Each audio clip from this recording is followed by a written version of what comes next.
Sir, tingin nga po kayo sa akin, sir. Hindi po, pitikit. Yun lang po. Sir, may dugo kayo sa tenga, sir. Diba nga, sir? Dala.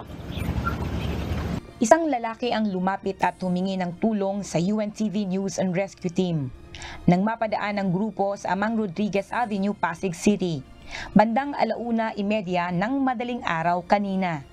Agad namang inassess ng team ang lalaki at binigyan ng paunang lunas. Mayroon itong mga gasgas, may hiwa sa kaliwang siko at pamamagas sa mukha at paa. Ayon sa biktima na si Ronald Montalban, 37 anyos, napagtripan lamang umano siyang bugbugin. Check din yung paa ni sir kasi medyo ikay-ikay po siya. Galaw niyo po, yung daliri sa kanang paa. Nararamdaman niyo po ito sa kanang paa niyo? Bali, ang una po namin nakita nung dumating kami sa scene, bali meron pong nakaupo na humihingi ng tulong. Upon assessment po ng team, nakita po namin na meron po siyang abrasion at saka laceration at swelling po sa kanyang mukha. Matapos magamot ang mga sugat, ay tumanggi na itong magpadala pa sa ospital. Juvie Saplad, UNTV News and Rescue. Diyos ang aming sandigan, serbisyo publiko ang aming pinahalagahan.